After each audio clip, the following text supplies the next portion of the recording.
What's up, everyone? Eddie Mercado here, and I'm about to interview Josh Copeland, the Cuddly Bear, ahead of his World Series of Fighting 31 heavyweight title shot against Blagoy Ivanov.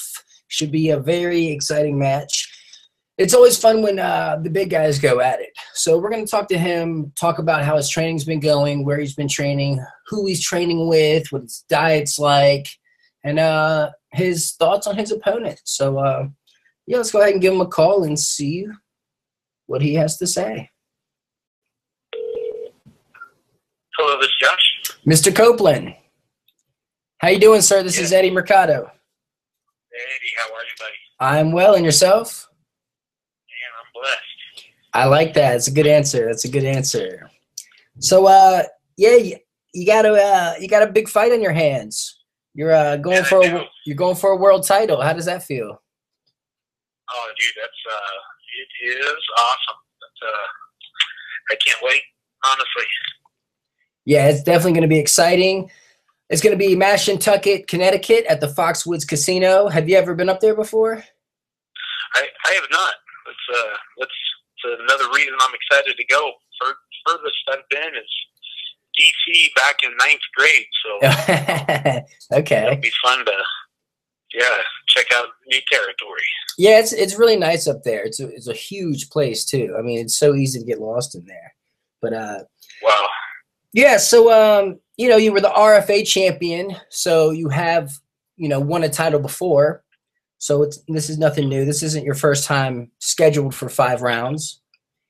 Right. So let's talk about your training. Who exactly are you training with nowadays? Where are you training? Man, I'm doing my striking out of Grudge. Okay, with Trevor Whitman? Yes, sir. Okay. Striking there, and then been doing my jiu-jitsu with 303 Training Center with Tony Baselli there.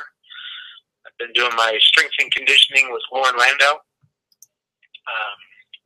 And then I've just started coming up, getting some work in with Ryan Schultz. Just working on wrestling and okay. Awesome. Fill in some holes. So hey, nothing wrong with that. That's the name of the game. Improving, getting better, coming back stronger. Okay, right. So I want to ask you this. What are your thoughts about the UFC and how they've been cutting heavyweights as of late? Even though the heavyweight division is one of the thinnest divisions, they cut Jared Rosholt and, guys like yourself. So what is your thoughts on that? Yeah, I mean, they cut Sean Jordan too, which I was really shocked with. I honestly don't know what to say, or I mean, I can understand why they cut me. I'm not a fool. You can't go in there and lose 2 fights and expect to keep a job. So I completely understand that, but definitely Sean Jordan and Rosholt with their winning records, those were definitely blindside shots to me. Yeah, for sure. A lot of people were a bit surprised. So, I mean, did you leave in good standing with them? How's your relationship with the UFC? Is it still open? Like you could go back possibly in the future? I mean, as far as I know, I mean, that's my relationship was basically between my manager and I, and he just called me one day and just told me, hey, they cut you, blah blah blah. And, I mean, I haven't said anything, or I don't see a reason why they wouldn't like me. So I mean, I can understand fighting wise. I got to get better grappling, so I have more confidence to be able to go in striking wise. But yeah, I'm still pretty new to the sport and still continuing to learn, and I want to grow every time. Yeah, I mean, you've only been in the game for 4 years now. You've been fighting since 2012. So, I mean, that's really not long at all, especially to be where you are. Now, Sure. So you've had 1 fight in the World Series of Fighting. You have that under your belt. Now, what's your contract like? Is it a fight-to-fight basis, or is it a multi-fight deal, or how is that laid out exactly? No, it was a 4-fight deal. Okay. So, yeah, that was but my fight in March wasn't. It was the World Series card, but I wasn't fighting for World Series. I was fighting for the promotion Sparta Combat League that was co-hosting with World Series. Oh. So, okay. Yeah, so this will actually be my first fight, actually for World Series. Okay, so this is the first fight on your contract. Yes, sir. Okay. Well, what are your goals and your aspirations with the World Series of Fighting? You know, obviously you're already up for a title shot. I mean, what else would you like to get done? Man, I've seen what World Series has done for Justin Gaethje, you know, and that's him and I are good friends, and man, just it's definitely changed his life. And you know, and anyone who trains, you know, especially at this level, knows the wear and tear that it does on your body, you know. And I mean, honestly, my biggest goal right now is to, you know, to have something to show for with the damage that I've done, you know, and you know, it'd be nice to have something to show for it. And you know, I mean, I'd say my goal is just encourage people. You know, every time I fight, I get to meet new people, and people get to see who I am. You know, that it's funny when people are shocked to meet me, or you know, standoffish. You know, and it's like, you know, I'm just me. You know, the Cuddly Bear. Introduce yourselves. Yeah, I want to bump people, encourage people, and yeah, just try to give back to this life. You know. I dig it, man. I definitely dig it. I definitely applaud the positivity. You know, there's not enough of it going around. And I had the pleasure of interviewing Justin Gaethje, and I mean, he was a super humble guy. You know, it seems like he has a really good head on his shoulders. Do you ever spar with him though? Oh, for sure. Yeah, what's that like? Oh, dude, man, I will say he's not. When I go with Gaethje, he's a guy that I literally have to be on my toes. It's funny how much smaller he is, but I can honestly say he has hit me as hard as any heavyweight has before. I mean, dude, really? His overhand right is, and dude, it thumps. So, yeah, he's got some power for sure. He definitely has some power. Yeah, going with him, I can't think of much for sure. Okay, so your record, you're 12-3 thus far in your pro career. And I noticed something when I was looking at your record. You have this evenness to it, right? You have 4 wins by KO or TKO, 4 wins by submission, 4 wins by decision, and 3 losses, 1 by KO, TKO, 1 by submission, and 1 by decision. Is this intentional? Are you intentionally trying to even out your stats to appear well-rounded? Man, you're the first person that's ever brought that up, and yeah, I never even thought about that. Yeah, and right now, that's hilarious. It just kind of stood out to me when I was just looking at your record, and it just popped out like the even numbers, and I was like, whoa, I don't think I've ever seen that. It's like everything's 33%. You have a 33% chance of winning either way. So, right. Heck yeah. Yeah, I just thought that was interesting. But let's talk about your opponent, Blagoy Ivanov. I mean, the dude is tough as nails. He's Bulgarian, and he came into the World Series, won the belt, and you know, he's a handful for anybody. So what are your thoughts on him? What do you think of the guy? What do you know about him? What have you seen on tape that you think might be an opening for you to exploit? Yeah, I honestly don't think that there really are openings with him, you know. I mean, he's a Sambo master, black belt in judo, and I mean, he's actually really good on his feet. you know. And I mean, for me, I just think, you know, man, I'm just gonna go out there and just do what I do, you know. I'm gonna move. I'm gonna use angles, you know. I think that there's very few heavyweights that move like me, you know, and actually use footwork to set things up, and you know. So I mean, man, like every fight, you know, I'm gonna go out there and try to drop them, you know, and that's always the game plan. But we'll see how it figures out, you know.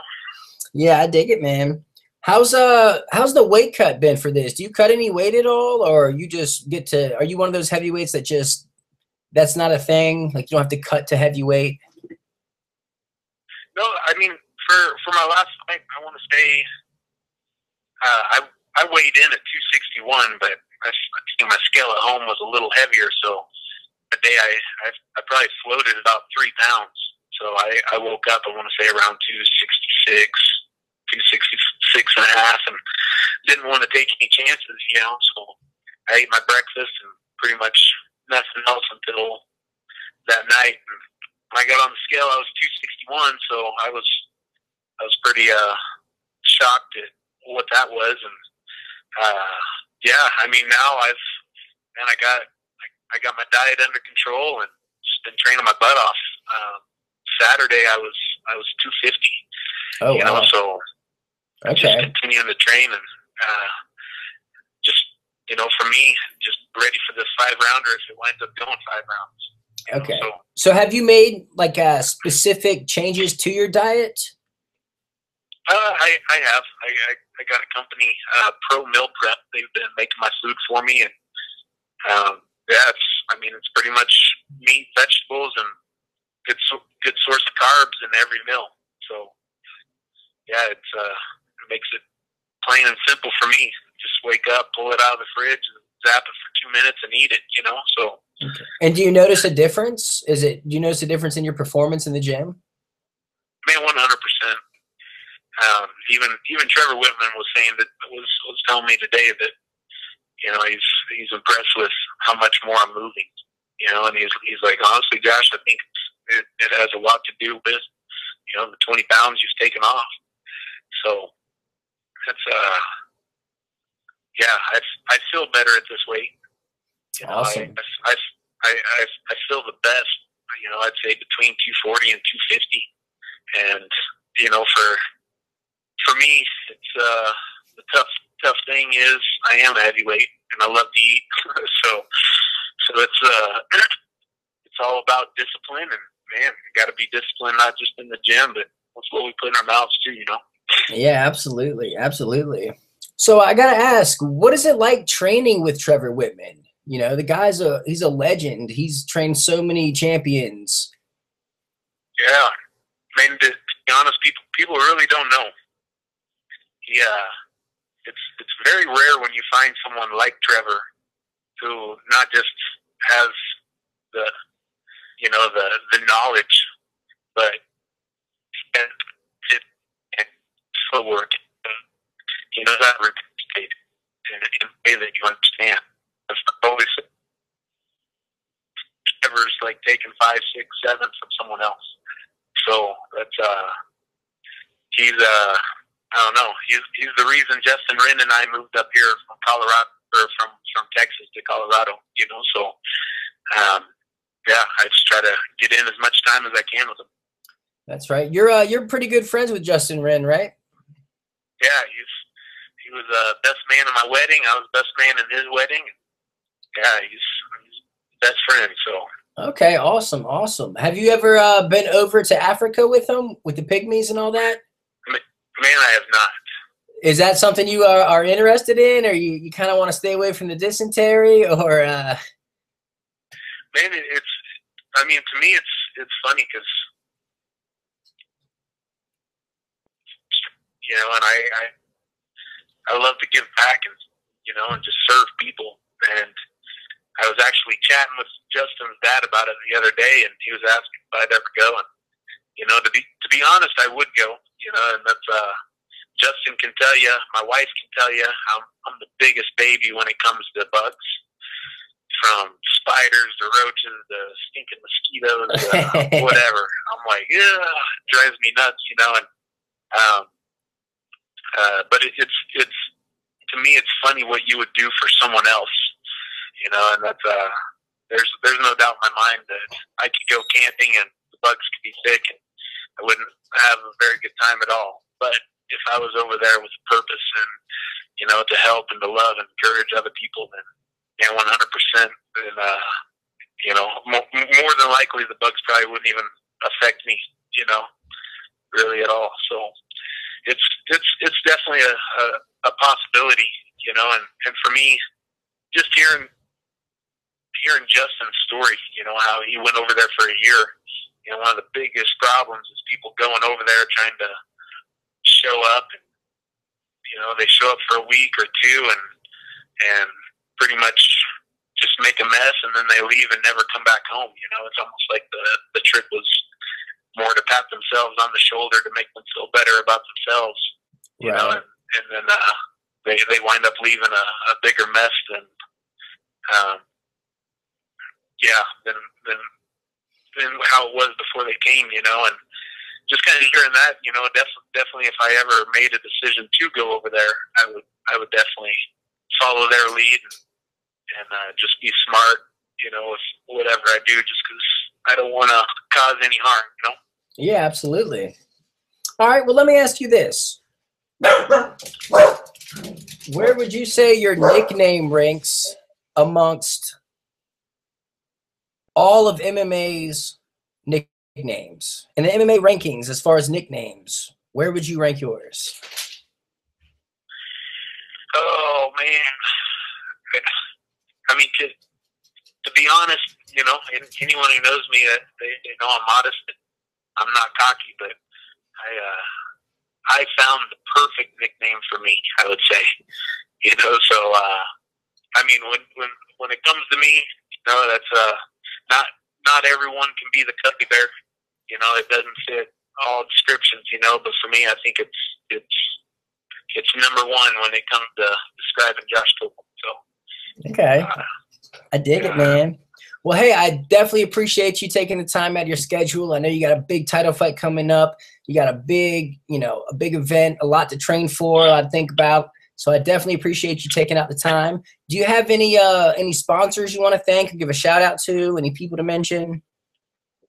Man, I have a bunch of sponsors, you know, and anyone and everyone can go check them out on my Twitter, and I'm very reluctant to mention names because I don't want to hurt anyone's feelings just because I don't have my sheet in front of me. Gotcha. You know, so but man, anyone can go check them out on my Twitter or Facebook and all that. What's your Twitter handle? It's Josh Cuddly Bear. Josh Cuddly Bear. Cuddly Bear, true to form. I definitely appreciate you. You're a true gentleman, and good luck to you, man. Best wishes. Eddie, thank you. I'll do my best. Yes, sir. You have a good night. You too. Take care. Bye-bye. Bye. So there you have it. Josh Copeland, the Cuddly Bear, fighting for the heavyweight title at the World Series of Fighting 31. His opponent, Blagoy Ivanov, the tough Bulgarian who's 13-1. Tune in. We'll see what happens June 17th. Until then, I'm Eddie Mercado. Have a good one.